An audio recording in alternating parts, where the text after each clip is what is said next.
All right, Black Petersburg, we are here back again with another live interview with someone that I just recently met. I was referred to by way of a previous interview, Miss Taz. I'm going to let her introduce herself.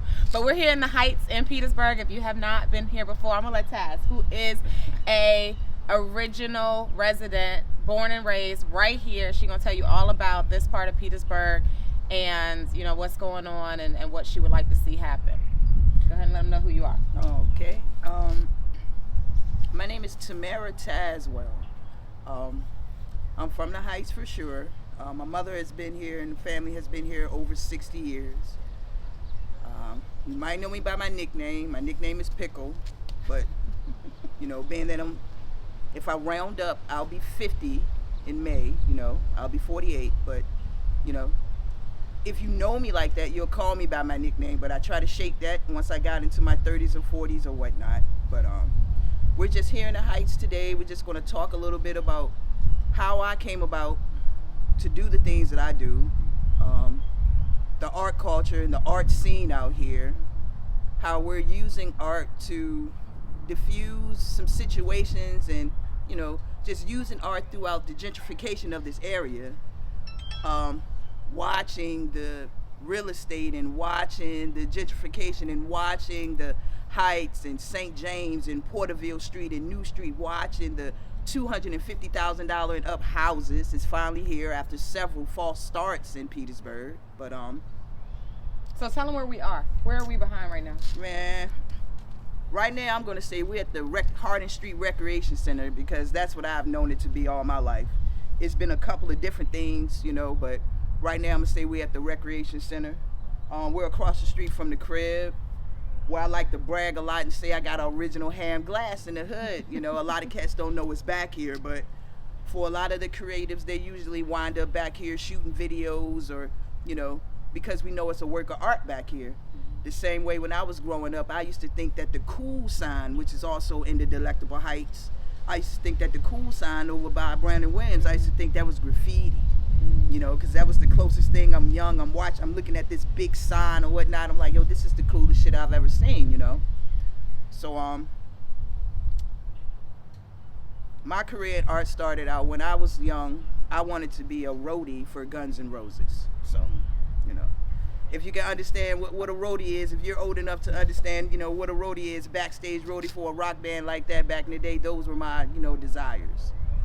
But, being from a hood, being from a place like this and whatnot, and my mom and her sister, they were very studious, They were Virginia State, summa cum laude. They were like real smart. And I got my dad genes where I was more so, just more so artsy type situation, which was kind of like pretty much frowned upon because, what are you going to do with that? You know what I'm saying?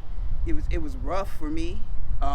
Because I always knew that I was, different, and trying to explain that to a parent like that, I'm like 10 years old, I'm like, dude, I'm telling my mom, like, yo, I see sounds, I can't explain it. It's like every time I just see colors that go along, with different things, and it was very hard for me to, I thought I was distracted. I just knew I was, like retarded, growing up because I saw things different and I heard things different than everybody else, which is, not having that parent around who was the artistic party that, dropped this off in my DNA. I was super confused growing up, you know what I'm saying? Because a more theatrical and artistic way of life was meant for me, but I had to travel down a book heavy laden burden that for me that didn't work out too hot. So where did you go to school? Like I went to school undergrad, like not undergrad, but like where'd you go to? Middle school, elementary, high school? What? We're in the Heights. I'm at the bottom drop. If you know where Hardin is, I'm at the bottom drop. So the bottom drop means that I'm down here by the laundromat. So at the top of the Heights, you got Virginia Avenue. Mm-hmm. So I had to walk up the hill, go to Virginia Avenue. I had to walk around the corner, go to Peabody with Ski. Wouldn't need to be over there.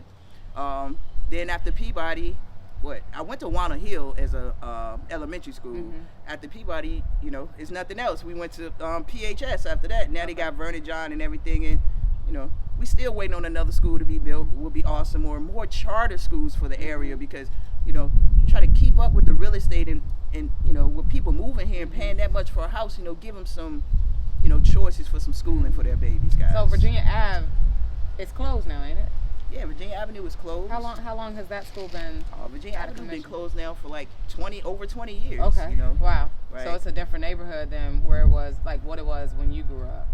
Well, you could walk to school to the like that was middle school for you? Virginia that Avenue? was middle school. Okay. So you could walk to middle school, and then you went to Peabody for middle school too. Yeah. Right. And then PHS for high school, and you graduated from Petersburg High, and then where'd you go after that? I went to John Tyler for a while. Okay. Right, because I was chasing a mass comm degree, but my ADD was like, not so much. And I was like, why? And it was like, we'll tell you later, So, it's just been an ordeal. So because I couldn't focus enough to, stay through school like I needed to be, I hopped on the wagon of record stores came out.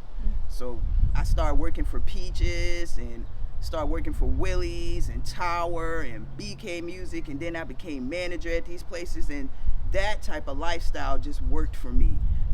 It was more, interaction with music and arts, and just so many people would come through, Timberland and Missy, and then I got in good with Willie's and ended up going out to Norfolk and managing some stores on Church Street in Norfolk. Come on now, Church Street in Norfolk.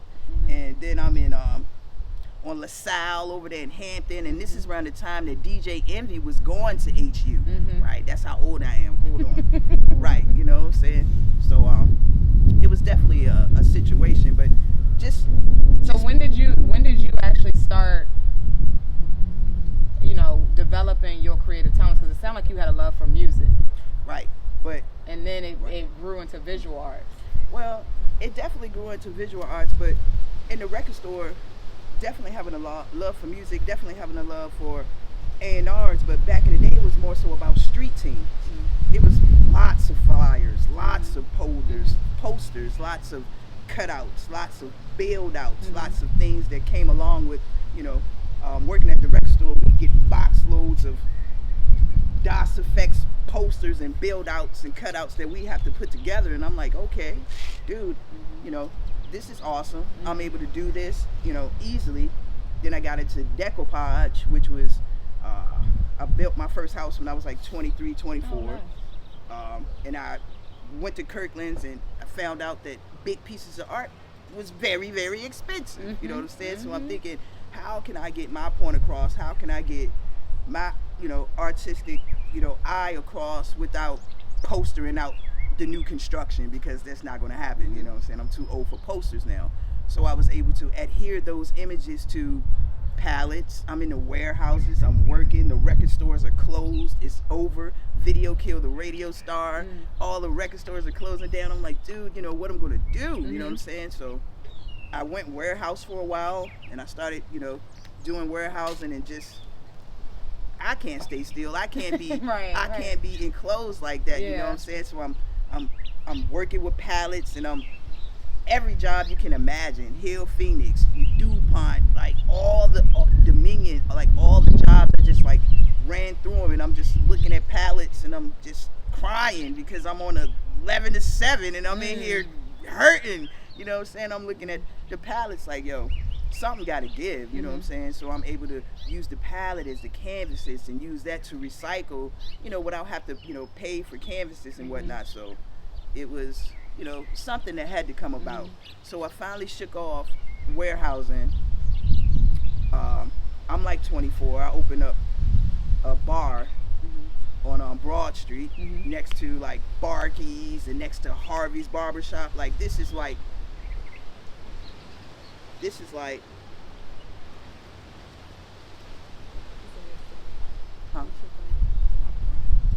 so this is like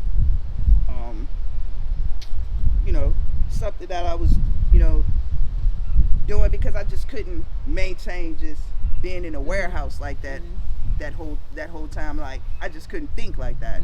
So I finally opened up a bar or whatnot. We on Broad Street, and I just knew so many DJs, and I just knew like just so many cats from just working at so many record stores like that. So we were able to, man, it was like a techno club because we were so close to VCU, right? But I like all types of techno, rock and roll. I'm old to the point, like, when music and radio, when I was around, rock and roll and R&B was played cohesive, like on the same stations. Like then they started like some other, but like I was raised on it all, you know what I'm saying? So we had. How long did you have your bar? Oh man, we was down there for a couple years, down on Broad Street. We had bands come in from Japan, Gito Hustler. We had so many techno DJs. It's like a different type of, vibe for sure.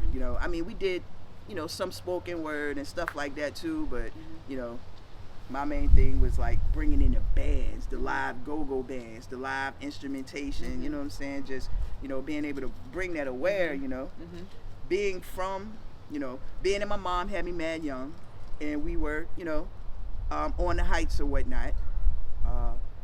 Every summer they send me to Wickham because my cousins lived in Wickham Court, so I go from the heights to Wickham every summer. So Wickham Court in the 80s, come on, man, like a different animal, but it was so, the vibes were unmatched. The Candy and Wickham Lady. is in Richmond, ain't it? Yeah, for sure, right. Okay. So I'm like, you went from one, just one extreme to the other. If you know, shout out to the Cook 'em Up crew, Wickham Court. Definitely a situation, but we were just able to just do like so much music, and my mom had me when she was mad young. So did you ever do any music yourself? Did you ever produce? Did you ever record? Did you ever try your hand at it? Okay, so you're artist development. Okay, right, I can see that. All right. Did you try it at least though to see if you weren't no good at it? Did you try like any music? Like any music? No. Okay. I want to be a roadie for Guns N' Roses. So what drew you to that? What drew you to A&R? Like you just saw artists that didn't really know how to market themselves? No, it was just coming from the background. Like my mom had me mad young, so that meant I went everywhere. When I seen Marvin Gaye, like before he died, I've seen Teddy Pendergrass. I'm talking about in their prime. I'm watching Frankie Beverly, Stephanie Mills. I'm talking about several times I've seen these acts. You name it, like Patty. Like when Patty was at the peak of on the ground, rolling around, kicking her shoes off. Like now everybody's a little raspy, a little older. If you didn't see Frankie Beverly in his prime, I'm sorry to you, Yeah. But I saw these type of things, and like when you came of age, you wanted to help those artists be like the ones that you saw in the prime, like have some showmanship. And I don't really know how I got caught up in the situation, but my thing was I wanted the artist to have a fair chance. So you want to be an advocate for the artist, right? Okay, you still are. I didn't end up being. I didn't know why, but I don't like the idea of people being taken advantage of, or like so many artists now, they just don't. It was such a crazy run watching so many artists get taken out or OD or just all those things. I'm like, who are watching over these people? It's like you're out here making them, good money or whatnot. It's like, how are you not being taken care of? Where is your writer? How are you not being, watched over? So that was mainly like the thing, you know what I'm saying? So it was just a lot of background and a lot of imagery that I was creating, you know what I'm saying? So we had the bar. I got robbed a couple of times. They took all my Sparks out the cooler. Remember when the Sparks joints first came out? Yo, it was a situation out there on Broad Street, but everybody back then, we saw the vision. Like when I opened out there, back then Tropical Soul had just opened, you know what I'm saying? This is when Quirk was a novelty store before Quirk even became like, a hotel. Everybody saw the vision of what was going to happen on Broad after they tore down 6th Street Marketplace, all the things like that changed. So, I just always, after that situation, I started to like drive the bus, So I got my CDL. I had to go and get a trade after I shut down the bar. I had to go and get a trade. I got my CDL. I built the house, you know what I'm saying? And when you say you built the house, Word. What you mean? I built the house in the county out in Chester. Like you hired people to build it, or you built it? We built it from scratch. You built it? Like you was out there the building? builders came out there. Okay, I used to go out there and look at the lot. Okay. You know what I'm saying? Okay. Yeah, but I had to figure it out because art in this, path is, oh man, it's such if you don't position yourself correctly, it can be very thankless and not a lot of like money into the situation. So I had to go and get a trade right quick. But me driving a bus for GRTC, I came in contact with so many cats in Richmond that were going to VCU at the time. And driving that bus and looking through that windshield and everything out there, and it's like I'm watching TV. I'm in the hood. I'm like, oh, it's going down out here. Of course, I took the hood routes because I grew up in Richmond, so they like, I'll take the Wickham route. It's because it was nostalgic to me. But I'm going, through the hoods, and I'm seeing so much going on, and I'm looking at so much art, and I'm, watching the gentrification, and then things started to shake, and I was like, oh, what is happening in Church Hill? Because I'm riding through Church Hill every day. Then the builders came. Then the things came, and I was like, oh, I started, because development, I get excited. I'm ready to go outside because here's another chance to, to do some things.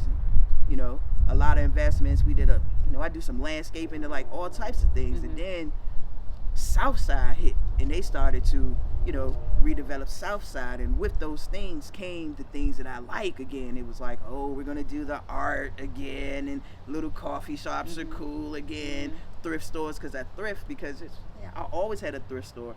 I had a thrift store over here on Sycamore, right over here across from like Church's Chicken, with Lighthouse Furniture. That's what I did when I first came back, because I was going to get into it in Richmond again, but the prices and everything, I was priced out as far as like commercial space in Richmond became like, I can't, untouchable. I'm like, okay, I can go home and, $1,000 get you a couple thousand square feet, at home, because there's so many warehouses, there's so many things. It's, a lot of the stuff is owned by the same people, and, you give them a good spiel, they'll let you in there for a little while, So, came back home and just got into that, opened up the thrift store and everything like that. So. You know how old you were when you did that?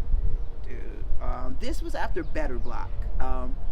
Better Block taught me how Better Block is an organization. It's a nonprofit that came into Church Hill right at the peak of their gentrification. They came into abandoned commercial storefronts out there all throughout Church Hill, and took those abandoned buildings and turned them into pop-up location where they call all the artists out, and we were able to transform those locations and show Church Hill how those abandoned locations could be profitable coffee shops or thrift stops or whatever. So we were kind of like the blueprint to show them how this thing can work out, how this thing can pop. So I commend Better Block because they showed us how to break down a block. You know what I'm saying? They showed me how to build from pallets, how to build benches, how to take street signs, and just how to just they taught us everything. How to use the art, how to finish this basketball court right here. And I mean, I'm talking about, we did things in days. That's why I got to work with Ham Glass and Errol Mack, just like so many artists now that are just doing their thing, but they taught us how to do it at a high intensity. They taught us how to work and how to handle things without 27 meetings before we actually get out there and get it done. You know what I'm saying? Because it's like, no need. When the artist is there, when the artist is available, when the artist has energy, that's when you get the artist to activate and get them to work. You know what I'm saying? So, yeah. Nice. So, okay, but you don't remember how old you were? I'm trying to do the timeline. How old was I?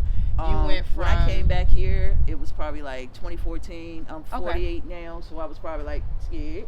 I was probably like 38. Okay, so like we there. All right. So that was about 10 years ago, right? Right. Okay. And when I came back, downtown was also doing a thing. Now, when I came back home, Wabi Sabi and them had just opened up. So they were having a situation down there. It was galleries, and it was, it was some galleries and stuff downtown as well. But we were in another, like a soft start for Petersburg. It wasn't false because some of those, businesses in Old Town still around now, and they were able to still thrive out. But, it kind of stalled after that.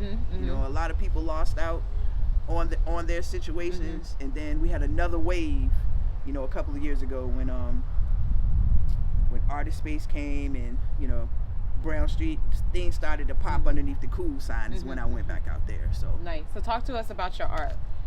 So you're, I'm gonna call you an industrial artist because you lived a life, and it's like you were inspired by what you're seeing through the GRTC bus. you inspired by working at the warehouse, you looking at the palace, and when I looked at your art for the first time, not knowing your story, I see that influence. I see the palace, I see the decoupage, I see the music. Like, that's the first thing that caught my attention. Sitting in your studio, you had the Rolling Stones, you had, like, your story is there. Now to meet you and, like, know you, and now go back to see your art. So, you know, when did you actually start creating? Man, I started creating, like, I've always been creative. Like I said, like, we grew up here where the recreation center taught you how to make a pot holder, taught you how to tie dye, you know, taught you like all the things. They were always here doing activities with us, doing creative shit with us. You know, some things stuck, you know, to a point, but it's just about being able to get that image out. To me, anything is a frame. This table could be a frame. I can use a dresser as a frame. Anything that I can adhere it to, then, you know, it's a frame for me. So we use pallets. I use metal. I use, like, you know, any type of, like, huge wood or like plastic or whatnot. That's good for me, and I like it substantial. I like it to be heavy, which is kind of hard because when I think about shipping and shit, it's like, well, you probably just have to keep this one, you know. Because, right. So do you have you ever done your own show? Do you, like, how do you sell your art? And you know, for those viewers that are going to definitely, you know, check out your collection or whatever, how often are you adding to your we exhibit? add to the I add to I try to make something like all the time. If I, you know, if I see it and I can get it out and I can, you know, make it myself without calling on my artist friends to help me or whatnot, then I'm able to you know, but we try to make pieces every day. Got a little studio down the street across from Maria's, down the street from Kroger Spot. We're at 20 Old Street, you know, where you can come and check out some of their creations or whatnot. But if you want to order dressers, or if you want a Nas coffee table, because you probably never had a Nas coffee table before, you know, that's where, you know, where I come into play. Something that you can actually stand on and put your feet on, you know. But I made affordable furniture for it was so many lofts and condos coming out. So when I think loft and condos, I think wood, metal, you know, nice ink metal wood, like nice, you know, shiny, heavy pieces that that can stand up to those concrete floors and stuff. That, you know, and everybody got a loft now. So get you yourself a one of a kind, you know, coffee table or end table, or, you know, we got so many awesome pieces. So they normally come to your studio, or do you do a show? Like, how do you sell your art, or like how do the people that collect your art find you? They can come to the studio, you know, check it out. I used to do a lot of pop-ups and stuff like that, but not no more. It was rough. It was at a point where evictions was running rampant through here, and it was so much wood and so much furniture left on the street. People really weren't, you know, buying any more furniture, you know. So now that things kind of settle down a little bit, and hopefully everybody get back into their home or somewhere where they can enjoy some nice pieces, you know, we'll have some more fun. Now, for the artists that are watching, like, economically doing the art, which in my opinion is unique, you know, to be able to use to make usable art. People can use it as furniture. They can decorate their home with it, and it's not just on canvas or whatever. That's the type of art I like as well. For the artists, economically, is there a market for art here in Petersburg? Is there? Oh yeah. I mean, it totally is. It's a market for art out here in Petersburg, you know. But you have to look at art as everything, you know. Like, what kind of art would you say is selling that you've seen? People that are from here, from the Heights, buying. I'm gonna say this. I'm gonna say, employ the artists. Period. Okay. Even if it's not a mural, commission them.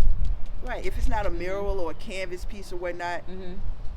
If you own 3 rental properties out here and you know you need all your walls painted, employ the artists. And then maybe next time you might come and get a print or come and get a painting or ask for a whole mural or something like that. But, you know, I want to get into the staging, the real estate. I want in on these lofts and all this commercial property that's out here, because the artist needs to work daily, and, you know, we take contracts like that as well, you know. Nice. That's good to add. I wouldn't even have thought to say that. So definitely as an artist, put yourself out there for what you were saying earlier, trade.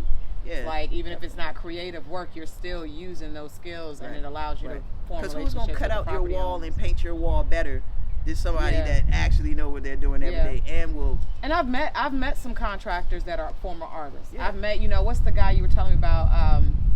Gosh, I'm looking right down. That does the decoupage floors. Keith G. He switched it up. He was like, look, I'm gonna throw this whatever it is. I don't know what it is, For but sure. he was doing that. Right. My contractor, I have a piece of canvas at my home that's about 7 by 5, and I had big plans on. I ain't done nothing with it, but we built it. And Walton at Walton Gallery helped us build it. He donated some canvas for it, and I was gonna get into it, but I say that when we were moving it this week.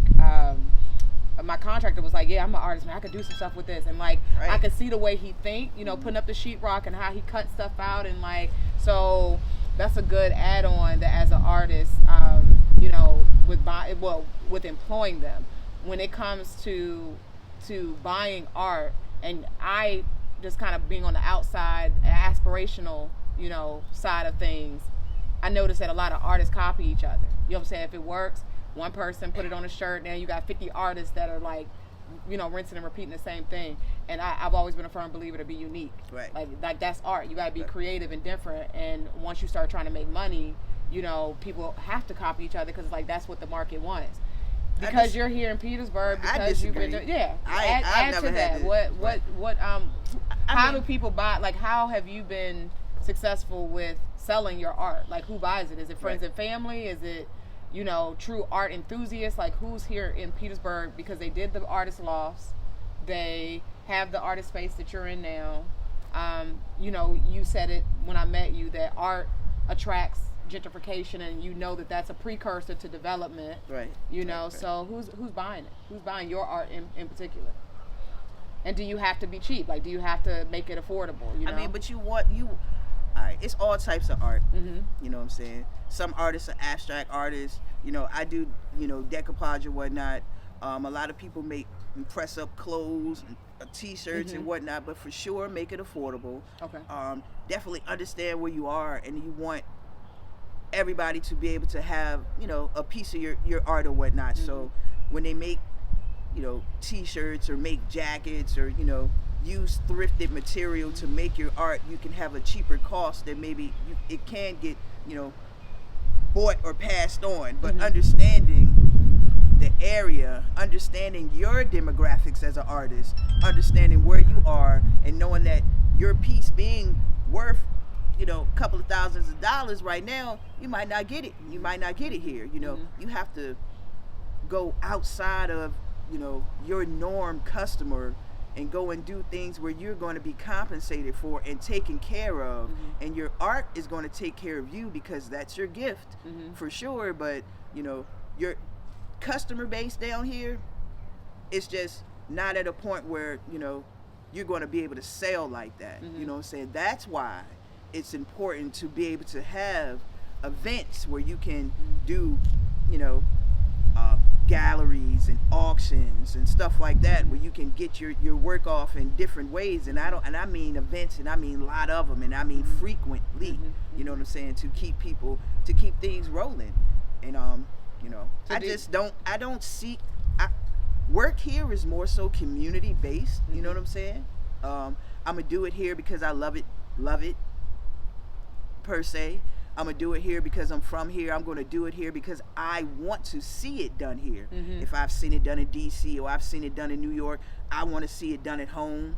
I'm not necessarily thinking that home is going to cut me a check for the things that I do here, because it doesn't work like that. But if I work hard enough in the things that I do other places, they cut the check for and make up for the difference. That's a good way to put that. I like how you put that you want to see it done here. Right. Going back to your A&R days. Yeah. Do you have? I don't, but I know that there's going to be some young artists that are going to come down here, and it looks like you're kind of taking on the mentorship and big sis role. Like, are you brewing up an event? Do you have a vision for like what you kind of want to help these artists, pass that wisdom on or whatever? Like, do you see yourself still being that shepherd to those young artists? I'm going to give them an opportunity to be seen. You know what I'm saying? I'm going to give them an opportunity to, have a place. And there's so many awesome places here. It's so many nice galleries. It's so many nice, you know, it's more than you could possibly imagine. Virginia has everything that you could possibly imagine. Every job, it's all here. Transportation, Amtrak, Greyhound is all here. You know what I'm saying? It's just taking advantage of what you have. You know, so I'll teach an artist how to move around and how to navigate. You know, Petersburg a little bit. You know what I'm saying? So you know, but the navigation, you know, we can't pick sides and be choosy and just, you know, be clicked up. You got to be able to move around from venue to venue, and you should be able to move around from venue to venue with no shame, with no fear, with no backlash, with no, no BS. We're going to be at this venue, we're going to go here, we're going to go to this one, we're going to go around the corner here, okay, then we're going to tour Richmond, we're going to go to North Carolina, we're going to go to Atlanta, we're going to go to South Carolina, we're going to do all the things. So don't just, stick to, one place, you know what I'm saying? And for people who own places or whatnot, and you're down here in Petersburg, right now they call me in to diversify the things, okay? So right now we're working on diversifying the fact of Old Town and Downtown. Now, the kids have informed me that they do not know about the squabble between Old Town and Downtown, which means if we stop talking about it, or if the owners of the businesses out here stop holding that over their head, it'll all go away. Correct. So, All right, so let's bring it back home for you to the Heights. Is there anything, being born and raised from here, going to school here, having a love for here, that you, in the near or far off future, see yourself doing, for this community? Do you see yourself, leading art clinics, or trying to get this center open back up, like whatever, Right. I don't know what's going on with this building right now, for real. I know that the more that the area starts to gentrify, the more that more houses, stuff, come, that eventually they're going to come back here and revamp these things. They really don't, have a choice. It's awesome. Hopefully, we'll get to walk over here and I can just show you exactly, what's all out here. But, just being home, I do it because I'm from here and it's just easy for me. There's nothing else that I know how to do. There's nothing else that's nothing else computes for me or really gets it other than just doing art and just taking care of like community things. Just because it's easy to me and I know how to do it, I'm not going to take the time to worry about it too much. I'm not going to wait for nobody. I'm not waiting for the councilman. I'm not waiting for this one or that one. If we want to do it, we'll get it done. I think that's the overall arching theme with every one of these interviews. It's like it's a trend that people that are from here aren't really waiting on a handout or outsiders. And what impressed me about Petersburg, being an outsider, is the love that y'all show people that come here. Right. It's a really small, close-knit, everybody knows everybody community, for good or bad, but leaving and like not being from here and coming here, it doesn't feel like a small town. It feels like, an extension of that. And it's people such as yourself where you carry that pride of being from Petersburg. What gives you that pride? What could you honestly say? Like, being from the Heights, a lot of people, even these young kids that are from Petersburg right now, they call it Dirty Bird. They got they got a real negative condemnation towards Petersburg, but you got a lot of pride for the city. Where's that come from? I don't really know. Other people, I deal with other organizations here, and a lot of the people from out of town, they say, where does it come from? But I think it's just, dude, it's just knowing, where we are and knowing that it is resourceful here. There are a plethora of artists, athletes, professionals, academically,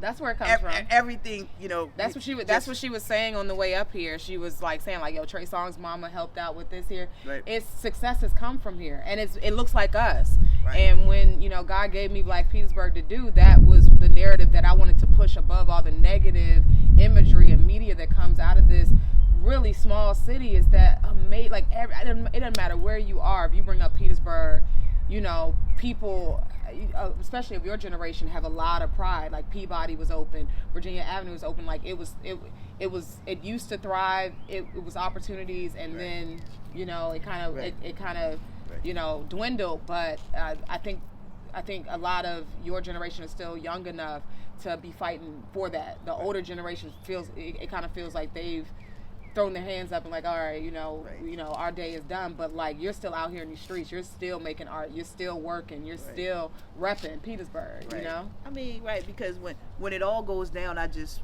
wanted to it's like, okay, you see it coming. You see the gentrification coming. You see the coffee shops. You see it going down. It's like, okay, from being from here, from the cats that are from here, it's like, how do we carve out our niche and like just pretty much hold down our end of it without getting boxed up? Because I've seen them in Churchill, in Richmond, or whatever. I've seen guys start the whole gentrification, to make it cool or whatnot, to be on that side of South Side, not knowing that part of South Side that they gentrified over there used to be the black downtown before it went awry like that anyway. So you're really just bringing it back around. But once you gentrify and you really gentrify it and you make it cool, then the Starbucks comes, then the Express Walmart type situations, the Insomnia cookie type situations, then those type of situations come. How can you and your small business withstand the real gentrification that comes when your commercial lease doubles,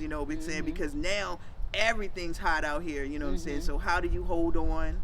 How do you franchise? How do you hub all your entrepreneurs up together who are kind of doing the same things? A lot of us could have been saved if we all would have went into one building. You got 7 restaurants to go out of town where we just could have had a food court and everybody could have been happy.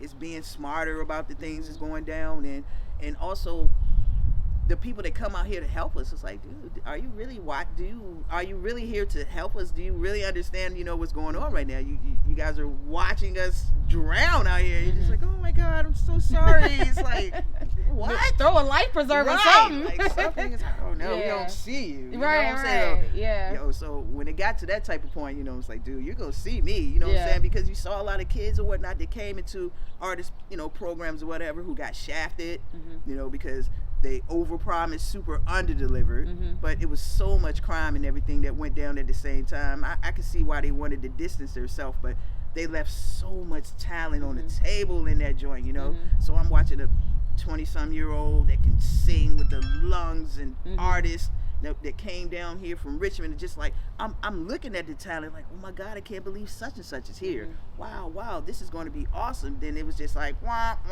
It's like, yo, and during that time, dude, we struggled so hard. We lost so much. We lost so much, and they just watched us. Oh my God, it was just so bad. You know what I'm saying? But for the ones who stuck around, for the ones who stayed, and for the ones that I still knew was there, it's like, you might be able to tell some.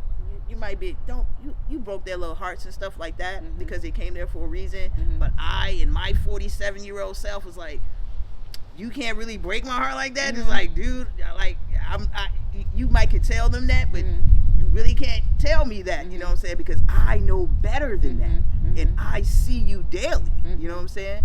Right, because you don't shoot the messenger, you know what I'm saying? Don't be mad at, don't shoot the messenger, don't be mad at me. I had no idea that I was going to be the one to take on this situation to make sure that everybody was straight and taken care of, and was able to branch off into shit that they love to do, to the point that, that they're able to get themselves booked and do the things. That was all it was about, was doing the things. No, I mean, I think that's a balance, and it's necessary. Basically, what is important is, as outsiders and newcomers and gentrification and all this excitement comes about, you need to always have at the table a community member, someone who is from here, someone who is older and wiser and not opportunistic, and really has the best interests in mind of the community. It's like, these people, no matter how hard you try, you can't make up 47 years of being from the Heights.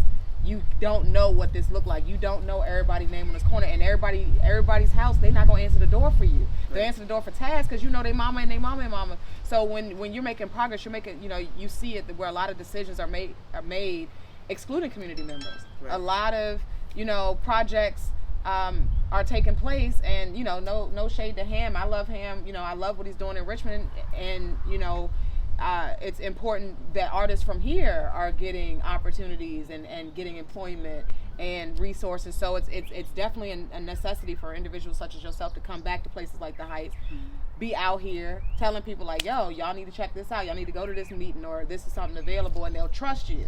They'll trust you versus anybody else. So before we wrap up, is there anything that you're working on right now? You want to drop a website? You want to drop a... What we got going on, yo? What we got going on? We're doing a lot of BTS things right now. Right. Yeah. So, you know, we're getting into the media end of the situation. Nice. You know, Gina came along when, you know, we were at Artist Space, you know, going through it. We had some things happen down there, and I was trying to activate a plan to kind of, you know, get things going again, because, you know, people, you know, not understanding when things started to go awry out there. You know, we went, you know, 3 months where businesses weren't making any money. We weren't getting any foot traffic because we had body after body just dropping, you know, and on top of people getting killed out there, it was evictions, like mass evictions. So all this is going on at the same time. It's, you know, it's like 2021 now, and rent doubled, and just, you know, we're watching it, and I'm watching it from all aspects of the situation, because I'm watching it from an artist's perspective. I'm watching it from a corporate perspective, where they need rent and they want, you know, money. Then I'm watching an artist like, okay, an artist moves differently. An artist could have a contract. An artist is not paid weekly or bi-weekly, okay? But you have to understand that. If you are called Artist Space Lofts, or you come here with an artist residency, you need to understand the mind of an artist and how an artist works. We cannot take 3 months of, you know, absolutely, you know, no activity, you know, just death after death, eviction after eviction, and then the hurricane came through and tore the roof off the building, and I had to sleep in a store for like 3 months, you know, just during this situation. Then after that, everything's like, you know, it's not okay. It's not okay, you know. Everyone want to act like it's over now. No. Dude, it's not okay. You know, we're still recovering. We're making it happen, but it was rough, you know, because everything that everyone had worked for before these incidents started to happen, we had to go out there and prove ourselves again that we can, you know, make magic happen, you know. And I mean, I'm talking about something out of nothing is very hard. So, you know, I don't do a lot of reaching. I know a lot of artists, but I can't afford their work, so I'm not gonna call them. You know what I'm saying? So I did some reaching. I called out to some artists to see who, you know, come out and do some damage control, because we had several businesses underneath that cool sign, and once body after body dropped and nobody was getting any, you know, making any money, we had to do some damage control. So what do? You bring out the art, you know. We were prepared to put a mural from Gilfield Baptist Church, you know, all the way down to the end of Artist Space, you know what I'm saying? That's what the mayor, he's talking to us about that, and, you know, we're gearing up to do the things. It was just, it was a clusterfuck. I had some people come out there and help me, you know, and we actually had to, you know, get down on that ground where these things happened at and clear that young lady blood up before we can even start to do anything. So I went over to the fire department, and I'm like, fireman, can you come over here and hose this down for me? You know, and they agreed, just taking the steps to do it yourself, and we're working ourselves, because I'm like, we're in the art building with the artist residency, you know, they ain't helping us. Like, maybe if they watch us work, they'll be like, oh, let me go help them, you know what I'm saying? So Gina came out, did an awesome job. She did it pro bono. We appreciate you coming out and doing that. Julian Green came out. He did some work. I had to call some favors in, because I went to school with, you know, a lot of cats that, you know, do a lot of awesome work, but I don't call on them because I can't afford their work. You know what I'm saying? So when things go awry, though, you know, we reach out to each other. We always, you know, got each other back. You know, that's how Petersburg is. We, you know, close knit like that. But you know, it was all about just, you know, putting together everything that we could put together that remained after everything went to shambles, and saying, okay, what are we going to do with the remainder of, of these So things. what's the future hold for you? Do you have a show coming up? Are you working on a big piece? Oh man, right. We're with the media company right now for sure. We're working on some shows. Okay. We're working on some commercials. Okay. We're working on just like I said, just touring, doing some more Richmond work, doing some Charlotte work, doing some Atlanta work. I'm going to all the places who actually want me to come there. So if you rock with me, I rock with you. I only operate and work with people that enjoy working with me. You know what I'm saying? I like it like that. You know what I'm saying? It's better for me like that. But we got some awesome people on the roster, and it made it so much easier because we got some hitters. Yeah. I mean, we got some artists. I'll put my team up against anybody, any artist out here for sure. I got, so much like media, like we got degrees. I got my man over here from University of Richmond, basketball, just crazy. Coach out here, you know what I'm saying? Yeah, we out here. We taking a look at the basketball. What's the name court. of the media company? Right. And Say Word, Virginia. Say Word Virginia. Does it have a saywordvirginia.com or? No, you can follow us on Instagram though. Say Word Virginia. Yeah, and Say you're Word, doing commercials and media and A&R.